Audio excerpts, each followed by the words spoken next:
E agora a gente vai entrar no segundo bloco do Pergunte ao Especialista, né? Que a gente vai convidar o doutor Evangelista Torquato para falar da relação da endometriose com a questão da fertilidade. O açúcar é inflamatório, sim, mas a gente vai já entrar na questão da nutrição. A doutora Nara está aí, ela é a próxima a falar. Tem pergunta aqui no chat.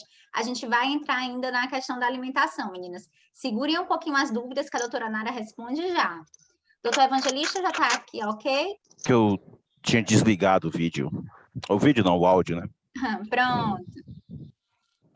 Seja bem-vindo, né? O doutor Evangelista é ginecologista, especialista em reprodução humana, e a gente vai trazer para ele algumas perguntas relacionadas à questão da endometriose e da infertilidade.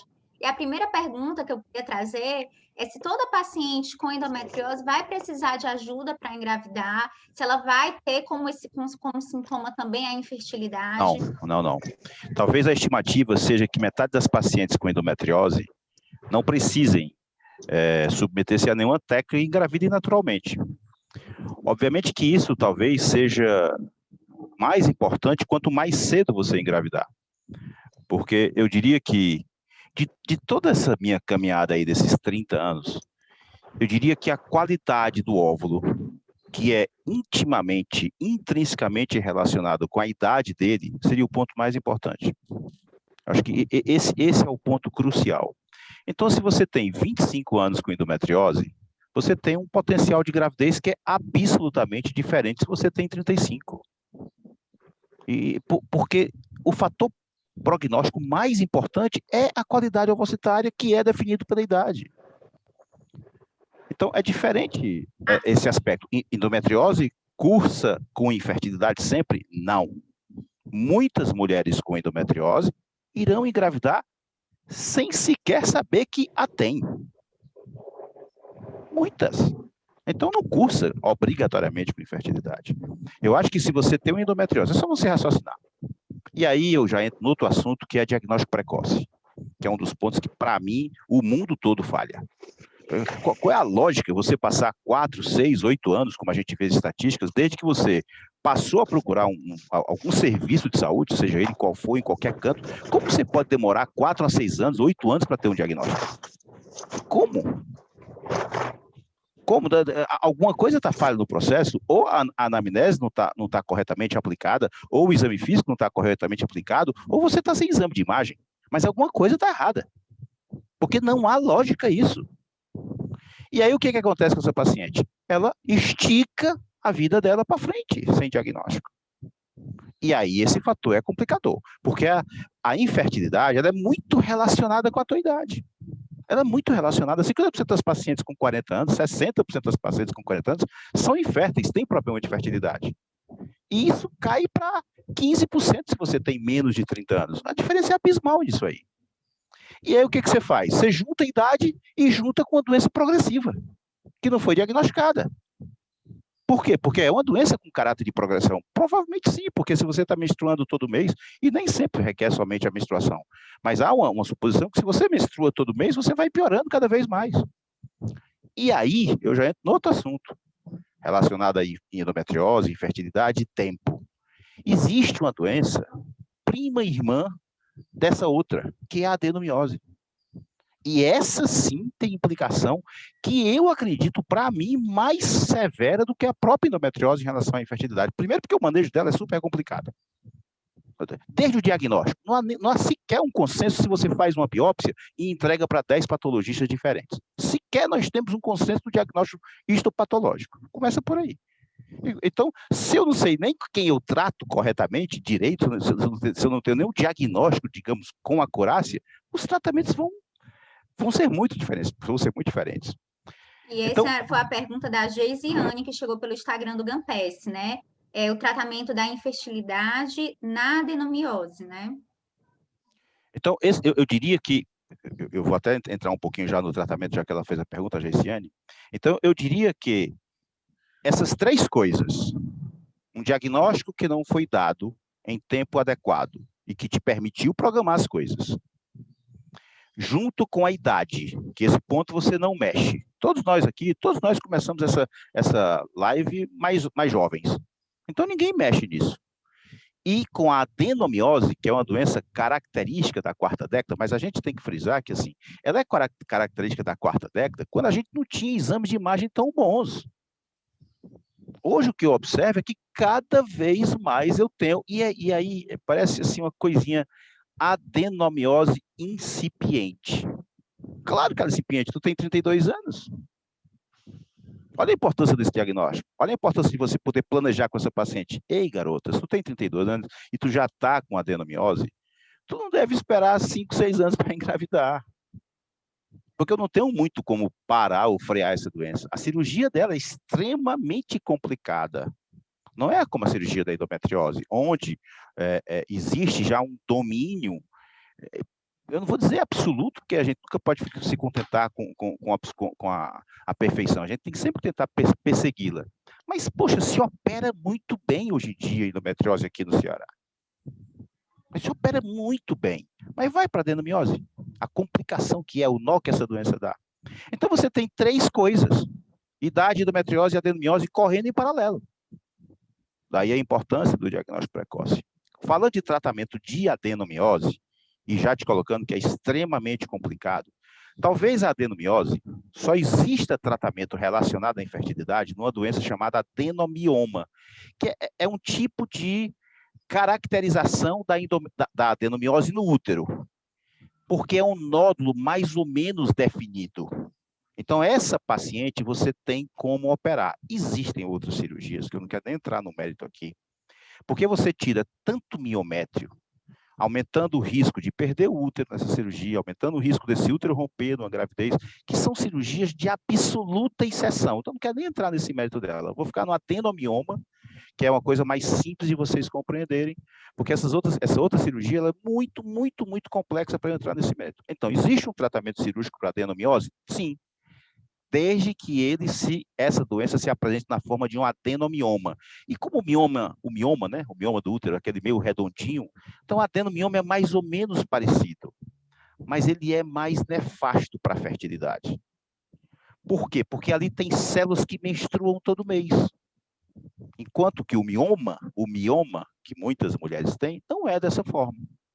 Então, a adenomiose, na forma do adenomioma, sim, existe um tratamento cirúrgico. Mas o que é que a gente lida mesmo para valer? É com a adenomiose na forma de um não adenomioma. E a adenomiose, o que que é? São as células endometriais que penetram na parede do útero e vão penetrando. E penetrando, provável que a menstruação tenha a ver com isso. Porque, ó, imagina o que acontece com vocês. Um tecido de vocês é de uma beleza. É de uma beleza assim que você fica, nossa, como é que pode um tecido ser tão belo? Que é o endométrio. Todo mês há um preparo do endométrio, todo sincronizado para que vocês consigam reter um embrião. E na ausência dessa gravidez, ele descama. E ele se reprepara. Olha que beleza. Todo mês há um repreparo para uma gravidez. Todos os meses. Só que, como você precisa menstruar todo mês, parece que nessa menstruação há pequenas rupturas na parede do útero e essas células endometriais ou menstruais que saem também penetram na parede. Daí ser uma doença de anos, de décadas, porque você vai menstruando mais. Então você vai tendo mais probabilidade pelas menstruações de ter essa doença da adenomiose. Então, esta doença não se mostra na forma de um adenomioma. Ela se mostra na forma de uma invasão da parede do útero. E aí, como é que eu opero? Como é que eu opero? A gente não sabe nem onde é que está a doença. É complicado. O mioma, você vê claramente o mioma. A adenomiose, você não vê. Então, o que acontece? Oi. Doutor Evangelista, e para essas pacientes que ainda não foram Se eu falar, eu mães, não paro, né? que aí elas estão perguntando, doutor, e eu vou ter chance de ser mãe, né? Tem um diagnóstico, tem endometriose e infertilidade, tem uma adenomiose, eu vou conseguir ser mãe? Ah, claro que sim. Todas essas doenças são tratáveis, inclusive essa que eu estou falando, a adenomiose. Você pode tratar a adenomiose relacionada, inclusive, à infertilidade. Você coloca um DIU medicado com hormônios, isso ajuda a adenomiose. Você usa medicamentos como o Zoladex. O Zoladex serve para Zoladex, tem vários outros, agonistas do GNRH. Ele serve para endometriose e serve também para adenomiose. Então, você pode também tratar a endometriose dessa forma e conseguir ser mãe. A pergunta é se a endometriose e a adenomiose poderia levar você a não ser mãe, é isso? Isso. Olha, não eu acho consegui. muito difícil, porque assim, eu volto a insistir, qual é o principal ponto? Qual é a idade do teu óvulo? Porque se você me pega aqui uma paciente, 44 anos, endometriose intestinal, adenomiose, útero volumoso, e que eu consiga tirar 2, 3 óvulos, nossa senhora, a parede da infertilidade, ela se ergue assim diante de você, que você não sabe onde é o topo. Você olha para cima e diz, caramba, que bronca. Agora imagina essa paciente de 43 anos que congelou óvulos, 10 óvulos, aos 33. E ela pode ter congelado, por quê? Porque aos 33 ela já tinha o diagnóstico, que foi dado o diagnóstico adequadamente no tempo correto. Essa paciente então se programou e congelou óvulos. Pois bem, essa paciente de 43 anos que congelou óvulos de 33 anos com 10 óvulos congelados, ela tem 70% de chance de gravidez, porque a endometriose e a adenomiose são tratáveis. Mas eu não trato a parada do tempo. Por isso que eu falo, esse link é muito importante. A Carolina perguntou aqui no chat, ela comentou um pouquinho no começo da nossa reunião, ela não tem sintomas de dor. O sintoma da endometriose dela apareceu para ela com a infertilidade. Eu queria que o senhor comentasse isso. Muita paciente que é infértil tem a endometriose e às vezes é o único sintoma? 40%, se a gente for falar de estatística. Então, você pega 10 mulheres com dificuldade para engravidar, 4 a 5 delas terão endometriose, dos mais variáveis graus, desde a mínima até a severa. Então, 40% das pacientes que têm endometriose, 40% das pacientes inférteis, elas têm endometriose. Então, é uma prevalência muito grande. E aí eu já entro um pouco, eu vi claramente quando a Karine e pontuou de forma correta. Não é fácil você pedir exame de imagem para todo mundo. Aqui tem um universo de 58 pessoas. É fácil a gente colocar, se a gente faz um mapeamento, é fácil. Mas quando a gente fala de política de saúde pública, não é fácil. Não é fácil, não existe isso. Não há esse compromisso, não há essa visão, não há essa pegada para paciente com endometriose. Então, como é que é? Dá para pedir esse exame para todo mundo? Não dá. E aí o exame físico, ele é muito importante. Novamente, os meninos aqui da cirurgia da endometriose, como eu falei, são extremamente bem treinados e dão diagnóstico e um toque vaginal. Só que esses caras, eles não estão também no serviço público, então fica muito complicado você chegar nessa paciente. Sem o poder público olhar para isto aqui, como a Liana olha, a gente vai ficar só conversando. A gente não sai do canto. Precisaria ter uma sensibilidade diferente. E essa sensibilidade não é fácil, gente. Não é fácil. Por isso que essa paciente ainda vai sofrer muito. Diferentemente daqui.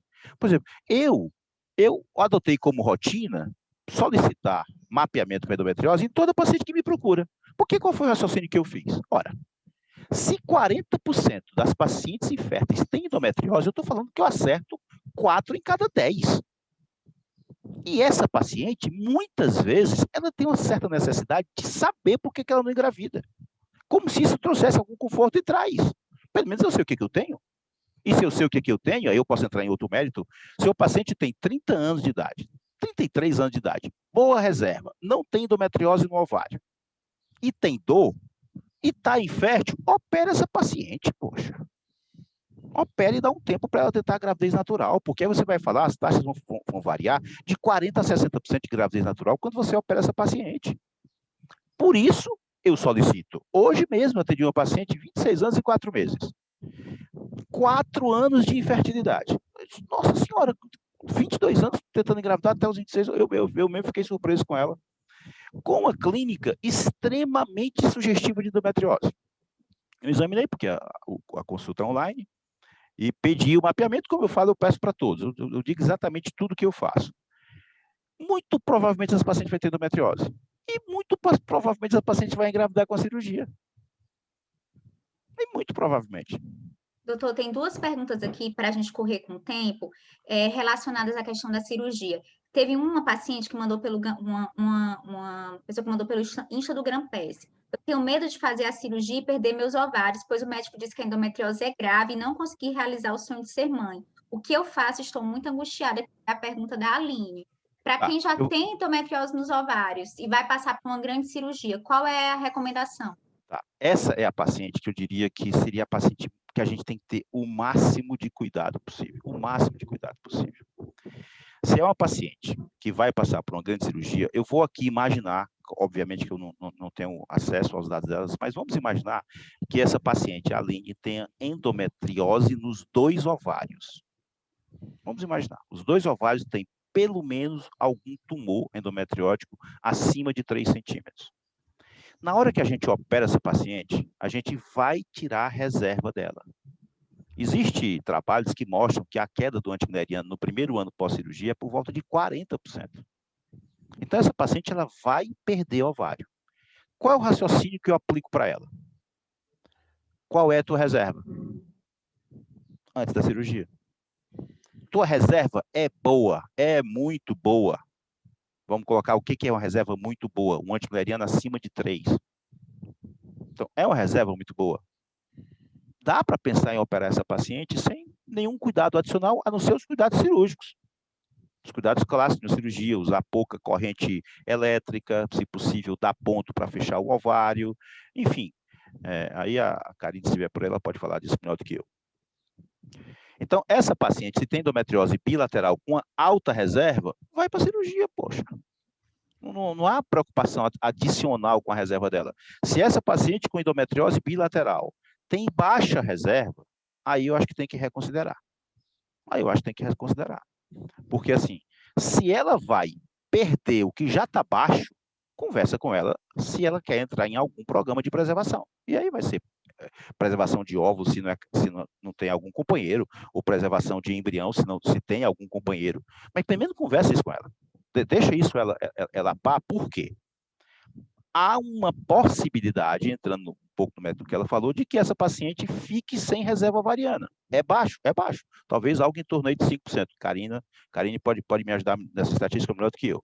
Mas 5% não é estatística tão pequena para a medicina.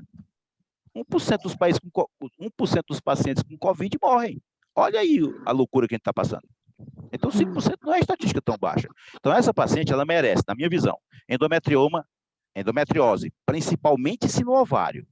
Porque essa endometriose de perda de reserva, a gente tem que ter um pouco de cuidado aqui, que não é toda endometriose que vai perder a reserva dela. Eu já ia lhe perguntar, se toda paciente tem endometriose vai ter baixa reserva. Não, peraí. Aí é outra coisa, você perguntou outra coisa. Eu estou falando de uma coisa, para depois eu entro nessa.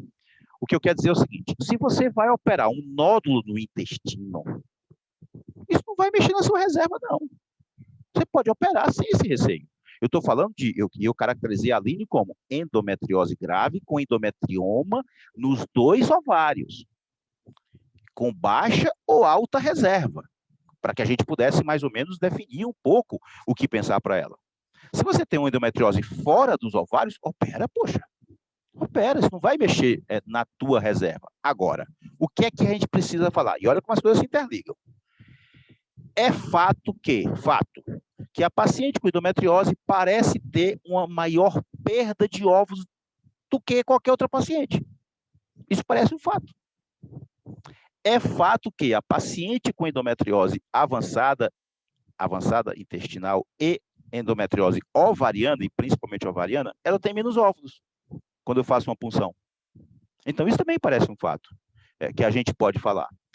Então, assim, eu insisto muito nesse ponto, né? Qual é a tua reserva, qual é a tua idade? Qual é a tua reserva, qual é a tua idade? Porque esse aqui é o fator prognóstico mais importante para tu engravidar. Esse aqui é o fator prognóstico mais importante para tu engravidar. Eu bato nessa tecla muito, muito, muito. A gente está quase chegando aqui no fim, eu vou juntar umas 2 perguntinhas que foram sobre endometriose nos ovários, os endometriomas. Teve pergunta aqui no chat sobre isso, né? E também teve uma pergunta no Insta do Gram-Pes, né? Ela fez mapeamento nos ovários, estão aumentados e tem endometriomas. A pergunta é, primeiro a cirurgia para depois a gravidez ou... Peraí. Repete a pergunta para eu entender. Ela fez o mapeamento de endometriose e os ovários estão aumentados de tamanho por causa dos endometriomas. Eu terei que primeiro que fazer a cirurgia para só depois conseguir engravidar? É como eu falo, porque é muito ampla a pergunta, e aí eu gosto de particularizar um pouco mais. Tá? Você tem endometriose nos ovários, você tem 26 anos e não tem dor, e não está tentando engravidar, tenta engravidar antes. Pô, se eu não tenho dor, por que eu vou me operar? Tenta engravidar antes. O foco é a gravidez? Tenta engravidar antes. Se você não consegue engravidar 6 meses, um ano, aí, com uma boa idade dessa, pensa na cirurgia. Aí, para ir para a tua cirurgia, mesmo com teus 26 anos, tu pode ter uma baixa reserva muito forte. Eu estou cansado de ter paciente com baixa reserva com menos de 30 anos, mas baixa reserva valendo. Antimileriano de 0,3, mas é valendo. Não é baixa reserva de 1,3, não. Com paciente com 28, 30 anos, tem aos montes essa paciente. Então, voltando para ela, vai se operar? Vê a reserva. Reserva tá boa? Opera, poxa. E aí dá um ano e meio para ver se a gravidez vem. Entende? Aí é uma cirurgia que ela tem infertilidade com endometrioma. Uma outra paciente agora sendo a mesma. Eu tenho endometrioma e tenho dor. E a dor me incapacita. Essa é uma paciente com forte possibilidade de cirurgia. Porque não tem coisa melhor para a dor na endometriose do que a cirurgia. Aí essa paciente, já que você vai para a cirurgia, qual é a tua reserva? Olha a tua reserva primeiro para ver se você precisa fazer alguma programação prévia. Muitas vezes não vai precisar. Outras vezes vai. E outra coisa que eu gosto muito é assim, operou, dá uma acompanhada no antimileriano. 6 meses, um ano, para ficar de olho nele. Para não deixar escapulir alguma janela. Isso sem estresse, mas apenas para a gente ter um pouco mais do controle, do conhecimento, e com ele fazer as programações que melhor nos convierem. Doutor, e a última pergunta para a gente encerrar aqui sua participação. A Jéssica fez a cirurgia dela, né? E ela está tentando engravidar 1 ano e meio e ainda não conseguiu. Já é o momento dela procurar um especialista em reprodução? Já. 1 ano e meio, sim. Porque a gente tem 12, 18 meses, se espera aí 40%, 60% de gravidez natural. Se a gravidez não ocorreu nesse período, procura um especialista, vai nele, conversa com ele, e aí faz o resto da avaliação, vê como é que está a tua trompa, vê como é que está o sêmen. Muitas vezes você tá tudo ok da tua endometriose e está com uma oligospermia lá no sêmen. Entende? Mas aí essa é uma paciente, na minha opinião, deve procurar por conta do tempo que já decorreu. Tem uma pergunta aqui do chat que a gente ficou falando muito de reserva. Reserva de quê, doutor? O que é essa reserva que a gente está falando aqui? É assim, aqui eu acho que o público é predominantemente feminino, certo? Só mulheres, somos só mulheres hoje. Pois bem. Então, cada uma de vocês, quando nasceram, vocês tinham 2 milhões de óvulos. Cada uma, em torno de 1 milhão em cada ovário. Do dia que vocês nasceram, na verdade até antes, mas eu não vou complicar não. Do dia que vocês nasceram até a data de hoje, vocês somente perderam óvulos. Então, vocês nasceram com 2 milhões e começaram a perder no dia que nasceram. Quando vocês completaram a infância, a pré-adolescência e inauguraram as menstruações, a primeira menstruação, vocês perderam 70% desses óvulos. Então, vocês começam a vida reprodutiva não com 2 milhões que você nasceu, mas com 400 mil. Desses 400 mil, você vai perder por mês para ovular um folículo, um óvulo por mês, um óvulo, você vai matar 800 a 1000. Então, isso é a reserva ovariana. E o antimileriano é um hormônio que dá uma capacidade de medir essa reserva, porque ele é produzido por esses folículos mais jovens. Então, é uma informação muito importante sobre o ponto de vista de prognóstico. Então, isso é que... Então, reserva ovariana é o nosso conjunto de óvulos que a gente tem ainda resta para tentar a gravidez. Exatamente isso. Doutor Evangelista. Desculpa, me chama de doutor, né, Cristiano? Uma coisa super importante é que a maioria das mulheres pensa que se bloquear a menstruação, por exemplo, eu estou tomando um anticoncepcional contínuo, eu não estou menstruando, eu não vou perder óvulos. Isso é verdade, doutor? Não, assim, olha só, como é que a gente desfaz essa inverdade? Então, tá bom, então tu mantém o anticoncepcional até os 50 anos, e vamos ver se tu engravida. Claro que não, gente. Esta morte aí dessa população, cada mês, para liberar um óvulo, você perde 800 a 1.000. A morte é morte celular programada, é apoptose que se chama isso na medicina. Essa célula vai morrer e não depende de nada que você fizer. Ponto. Isso é biologia injetada na veia direto. Eu comecei colocando o seguinte, o tempo. Todos nós começamos aqui mais jovens, estamos mais velhos. Vocês, nesse período de tempo aqui, perderam óvulos. Daí eu falar que esse ponto é muito importante para programar qualquer coisa. Porque o que vocês fizeram? Vocês adiaram a primeira maternidade. Gente, 1940, vocês sequer votavam. 1950, vocês não votavam. Olha hoje vocês. Olha hoje. Dominam o mundo. Só que, para fazer isso, adiaram a primeira maternidade sem ser avisado das repercussões. Adquiriram mais endometriose com as menstruações, adquiriram mais adenomiose com as menstruações, adquiriram mais miomas com as menstruações, não com as menstruações, mas com o tempo. Então, vocês perdem potencial reprodutivo com o tempo. Daí, hoje, eu colocar muito essa questão, sabe? Cuidado com a reserva. A reserva é importante para muita coisa. Parece assim, mas é de endometriose, mas isso tem a ver, porque a endometriose, ela acelera essa perda de ovos que eu estou falando aqui da via natural. Da biologia que eu falei. A endometriose parece acelerar essa perda. Então, é importante o diagnóstico precoce para que você se programe, para que você faça a sua programação. Hoje eu atendi 2 pacientes, uma com 31, outra com 34. Chega, eu fiquei feliz. As duas, não, eu estou aqui porque eu quero falar de preservação de ovos, porque eu não quero ser mãe agora. Aí, uma colocou a de 31 que queria aos 35, e a outra de 35 disse que só iria engravidar depois que terminasse uma parte do mestrado dela. Então, eu julguei aí uns 2, 3 anos. A paciente de 31 anos que quer engravidar aos 35, o que eu disse para ela? Tu quer quantos filhos? Tu quer um filho só? Se tu quiser um filho só e tiver uma boa reserva, eu acho que eu só acompanharia isso aqui. Talvez não precisasse desse gasto para congelar. Não, eu quero 3. Então tem que congelar. Porque se tu tem 35 anos e vai ter o primeiro filho, a gravidez vai durar 2 a 3 anos. A Karine é mãe aqui, certo? Karine, você que é mãe, Diana também que é mãe. Vocês pariram em 9 meses para parir. Vocês amamentaram 6 meses a 1 ano. Para que vocês se reorganizem é mais 1 a 2 anos, porque a vida muda por completo para vocês. E não adianta, a gente não conseguiu chegar nesse nível, nós, machos, de conseguir ajudar tanto quanto vocês ajudam. A gente não se envolve tanto ainda nessa criação. Então, a pegada ainda é com vocês. Então, a gravidez dura 3 anos. Essa paciente com 35 anos, 38, para engravidar do segundo. 38, vamos supor que ela engravide, 41. Com 41 anos para engravidar do terceiro, complicou. Complicou para caramba aí. Então, essa paciente, congelamento de ovos, e a outra, com 35, essa não tem o que pensar. Então, isso é reserva ovariana que eu queria falar com vocês. Fala, Manu. Pronto, doutor, eu queria dizer que chegou o tempo, né? A gente tomou conta de quase todas as questões, aí a Liana vai ficar aí no controle, se a gente deveu alguma coisa, depois a gente dá um jeitinho de recuperar.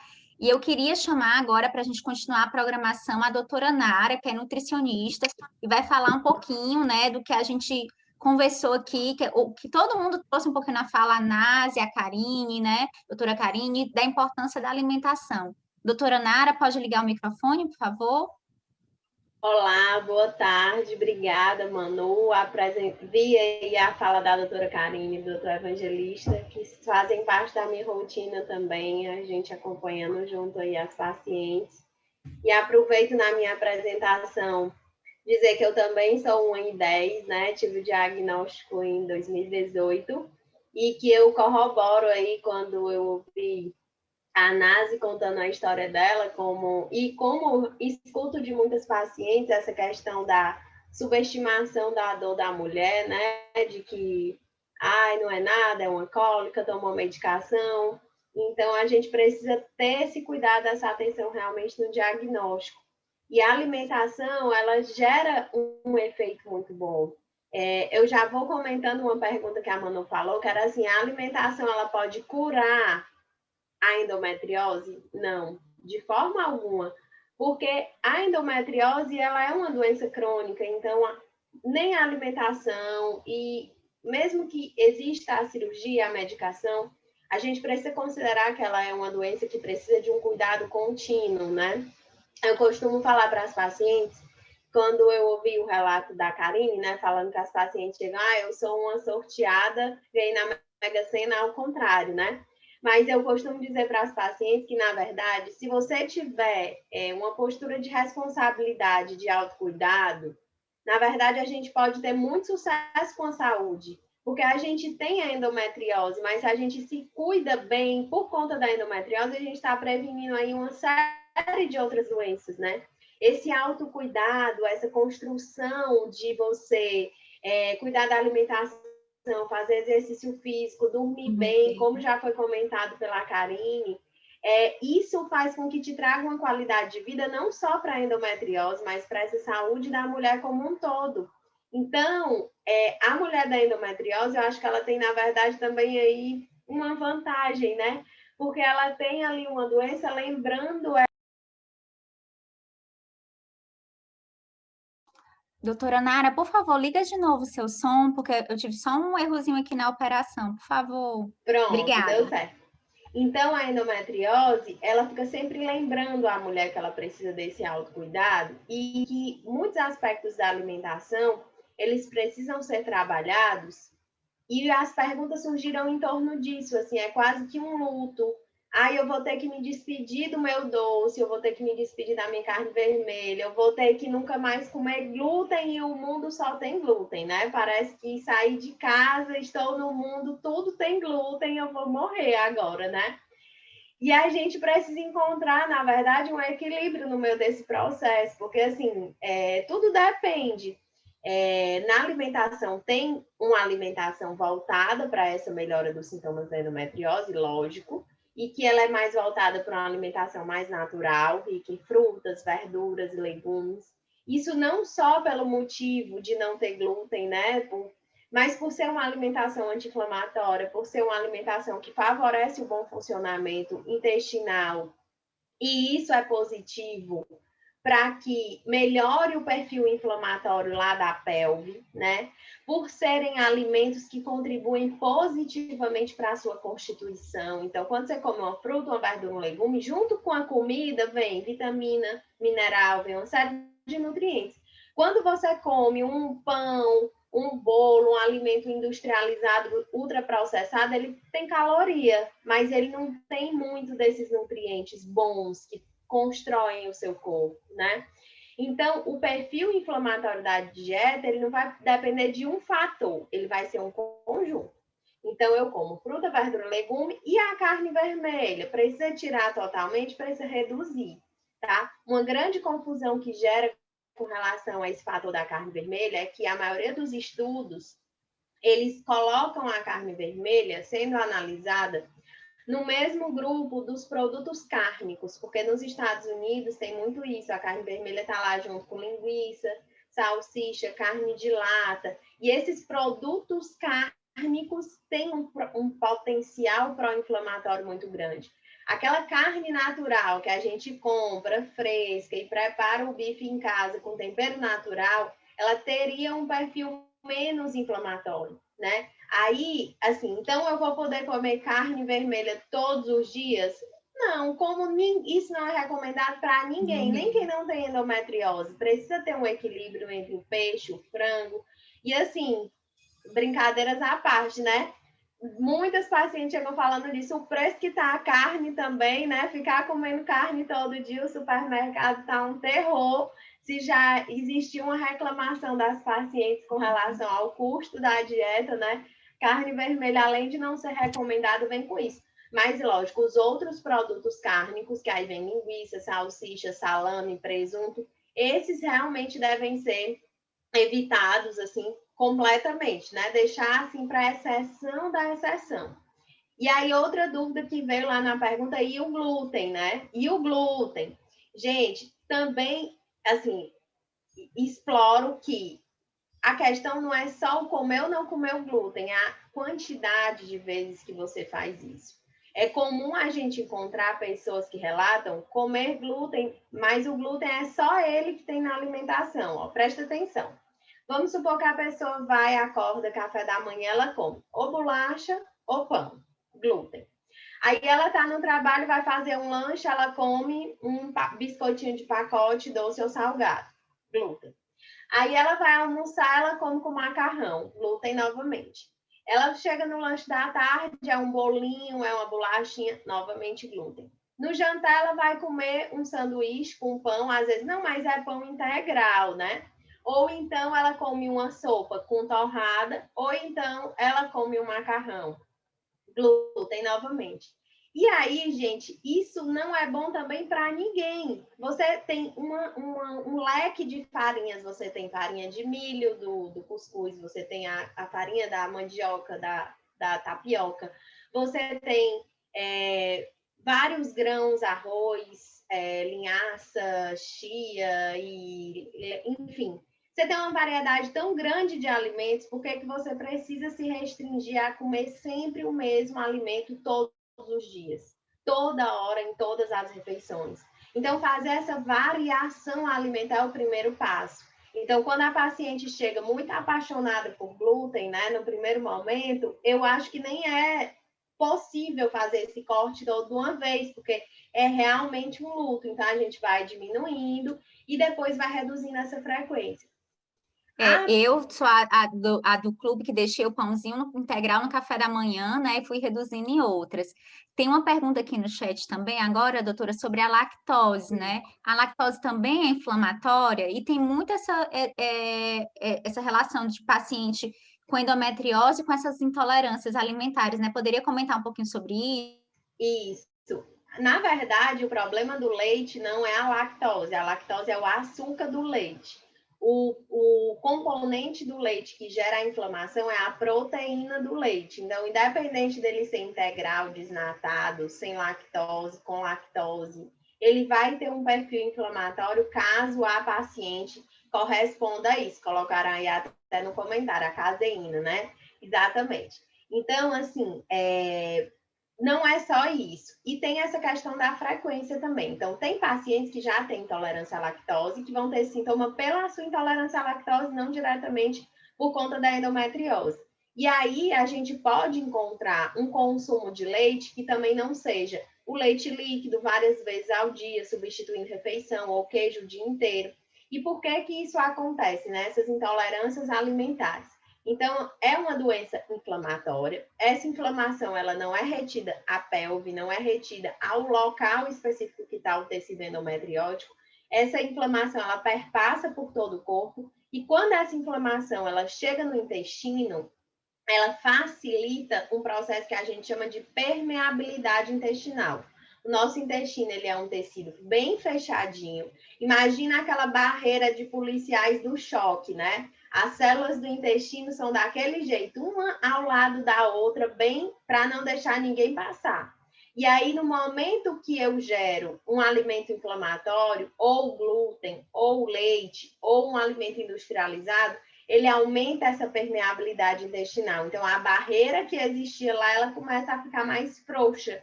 E o invasor pode entrar nesse tecido intestinal, piorando a inflamação. E essa permeabilidade faz com que a mulher, ou, de maneira geral, né, fique com mais sensibilidade à presença de alguns alimentos.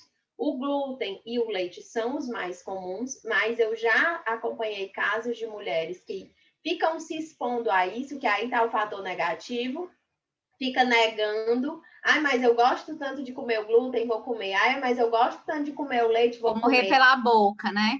Exatamente, fica se expondo e aí você vai piorando esse processo de permeabilidade, você vai criando intolerância a outros alimentos. E chega uma hora que é insustentável, porque você já está confundindo a dor da endometriose com a dor do excesso de gases, da barriga estufada, e aí já está num quadro bem mais problemático, que aí sim, às vezes pode ter uma síndrome do intestino irritável associado, que só por curiosidade também, cerca de 20% das mulheres que têm endometriose têm síndrome do intestino irritável, então pode ser que seja o caso.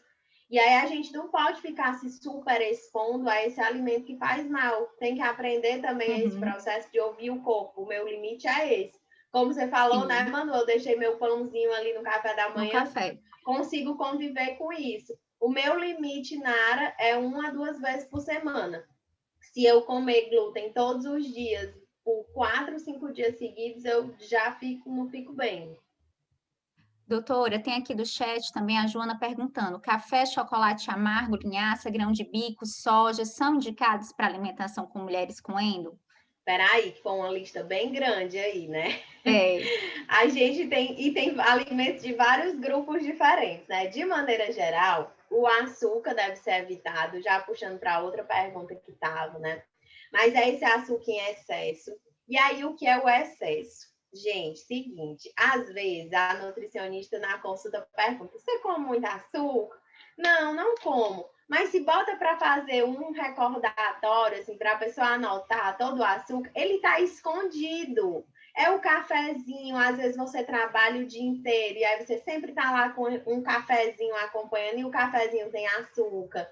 É depois do almoço tem um docinho. No lanche da tarde gosto de uma coisinha doce. E depois do jantar, né? Descansei, essa ansiedade dessa pandemia. Sempre é bom comer um chocolatezinho. E na sobremesa do final de semana também não pode faltar. Então, isso já é uma característica de excesso. Se a gente puxa para a alimentação saudável geral, né, nem da endometriose, a pirâmide alimentar do Guia Alimentar Brasileiro, que é a recomendação governamental, assim, o guideline mais simples que a gente tem é uma porção de doce ao dia, que inclui tanto o açúcar de mesa ou esse doce extra. Todo mundo consome excesso de açúcar. Aí ela falou, o chocolate 70%, né? Tem uma porção, em torno de 25 gramas, que dá uns 3 quadradinhos ali. Então, é bom, mas se comer uma barra de chocolate 70% também já não é legal. Aí ela falou o grão de bico, né? O grão de bico ele é do mesmo grupo do feijão. O ruim é porque alguns pacientes relatam sentir gases, né? Na presença do feijão, do grão de bico, desses alimentos, por conta desse processo de permeabilidade intestinal. Então, não é o alimento que faz mal, é o seu intestino que está com problemas e não está aceitando bem. Eu estou lendo agora a pergunta, agora eu aprendi, viu, Manu? Estou vendo que as perguntas estão aparecendo embaixo. Acho que a Luana perguntou se muita fruta, né, por conta do açúcar, faz mal. Gente, o açúcar da fruta, dentro da fruta, ele não faz mal. É uma quantidade bem pequena se a gente compara com o açúcar de mesa que a gente consome, né? Eu sei que às vezes a gente vê essas informações na internet, não vou tomar suco porque tem muita frutose, mas a frutose dos estudos não é a da vou comer uma maçã. É a frutose, existe o xarope de frutose, que realmente é inflamatório, mas é uma coisa extra, né? Não é a que está ali contida na fruta. Doutora, eu queria fazer 3 perguntas rapidinho para a gente correr aqui e tentar cumprir todas. Eu posso fazer só uma rapidinho? Vá lá, Liana. Doutora Nara, para os amantes do café, como eu, o que é que você tem a falar sobre o café, por favor? Vamos lá, Liana. Tem a questão da cafeína, né? E aí essa pergunta também é muito frequente lá com os pacientes do doutor Evangelista da fertilidade, né? Gente, realmente a cafeína não é tão legal, mas também vamos tentar encontrar um ponto de equilíbrio. Os estudos, eles trazem a cafeína como algo negativo, eles dizem no quantitativo de cafeína. Então, se você toma um café coado, naquele coadorzinho de papel, a gente vê que ele retém muito mais cafeína. Então, o café final que você consome, ele tem menos cafeína que um café de máquina, por exemplo, ou um café expresso, certo? Meu é no paninho. Pronto, no paninho passa um pouco mais que no filtro de papel, certo? Mas tem menos cafeína do que o da máquina ou expresso, certo? E aí, quanto, né? Você toma um café, 2 xícaras, 3 xícaras, a gente já tem uma recomendação de não tomar café após as 4 horas da tarde, para também não prejudicar o sono e cair na outra cilada, né? Mas se o seu consumo é de 1 xícara ao dia, podendo esta ser uma vez ao dia ou parcelada em 2 tomadas, não teria problema, certo? Então, vamos aqui para o rápido bate-mata, né? Descafeinado, pode? É melhor tomar coado no papel do que o descafeinado, porque o descafeinado ele vai passar por mais processo químico do que o cafezinho natural coado no papel. Outra dica, gente, o nosso café brasileiro, ele é misturado com muita coisa, com farinha de milho, com uma série de coisas. Os dados que a gente tem de teor de cafeína são de estudos internacionais que os cafés são puros. Então, o nosso café feito do pó do café brasileiro, a chance é que a gente tenha ainda menos cafeína do que o que a gente encontra relatado nos estudos. Mel substitui o açúcar, substituindo o açúcar. É açúcar do mesmo jeito. Vai fazer a ativação de insulina, que é pró-inflamatório, da mesma forma. Vegetarianas, algum cuidado especial? Vegetarianas tem que ter, de maneira geral, tem que ter, já tem uma alimentação mais anti-inflamatória, mas tem que ter cuidado com os industrializados, porque pega muito do perfil. Tem vegetariana que tem realmente uma alimentação mais natural, mas tem vegetariana que é vegetariana pela causa animal e não tem tanto cuidado com o equilíbrio e come muito industrializado, então tem cuidado com esse excesso de industrializado. E tem atenção na suplementação de complexo B, caso esteja deficiente. Bebida alcoólica nunca, doutora? Também estava na pergunta, bebida alcoólica. Gente, infelizmente, como profissional, os últimos consensos de câncer, eles trazem álcool nunca, né? Então, assim, a gente faz essa defesa, levanta essa bandeira como profissional da saúde, mas como pessoa, eu acho que também você pode, né, ter umas doses aí de vez em quando. Qual o melhor álcool, doutor Evangelista? Né? Qual o melhor álcool? Vinho, porque pelo menos aí tem o resveratrol junto, né? Um vinhozinho tinto, pode ser o branco também, porque o resveratrol vem da família Vitis vinifera, então tem vinho branco também que tem. E evitar a cerveja, porque aí teria o glúten também, que tem no malte da cerveja, né? E ter moderação no consumo, né? Porque houve um aumento muito grande de consumo alcoólico agora nesse período da pandemia, e a gente sabe que no lockdown isso aumenta, então você restringir isso uma vez na semana seria mais prudente. Duas últimas perguntas para a gente fazer bem rapidinho. Diabetes tem relação com a inflamação da endometriose? E a última para a gente terminar. Alimentos que quem tem endo deve evitar, para a gente fechar sua participação. Certo. Não vejo uma relação íntima da diabetes com a endometriose, né? Acho que são diagnósticos distintos, mas a gente pode pegar aí uma cascata em comum de fisiopatologia, de processo inflamatório, e essa paciente já ser obesa e todo o quadro de indisposição, depressão, obesidade está relacionada com a endometriose, e isso poder desencadear um diabetes tipo 2, né? E o segundo ponto era alimentos a serem evitados na endometriose. Os produtos embutidos, como eu já falei, linguiça, salsicha, salame, esses aí são os primeiros que devem ser cortados, né? Fritura de maneira geral, fritura de imersão, então fazer aquela batata frita mergulhada no óleo, aquele empanado que você frita mergulhado no óleo, e aí se você quer ter isso mais próximo do paladar, usa a fritadeira elétrica para evitar essa imersão. Vai ter um pouco de gordura saturada, mas é bem menor do que na gordura de imersão. Evitar o glúten, né? Então, como eu falei, não precisa ser algo, nunca mais vou comer, mas encontre esse seu ponto de equilíbrio, que aí a nutricionista pode lhe ajudar a encontrar esse meio termo, mas vá tentando tirar e ver quando é que isso te deixa mal. A carne vermelha também reduzir a 1 ou 2 vezes na semana, é interessante. O álcool também reduzir. E eu acho que também outra coisa muito importante, tempero industrializado. Aqueles temperos prontos, eles são muito ruins pelos conservantes, pelos químicos que tem lá. E aí você troca isso por temperos naturais. Inclusive, a gente tem estudos falando do poder da cúrcuma, que é o açafrão, aquele tempero amarelo, muito positivo para o tratamento da endometriose. O orégano é maravilhosamente anti-inflamatório. Então, usar isso além do alho, da cebola, do coentro, né, dos temperos tradicionais, isso pode te dar, assim, um efeito muito positivo no controle da doença. Gente, aí eu vou confessar que assim, eu já cuidava da minha alimentação, mas a endometriose também me ajudou nisso, né? Até a Gabi, a prima da Liana, estava comentando aqui no chat, né? Que se tem uma janela de oportunidade para a gente na doença é a alimentação. Obrigada, doutora Ana.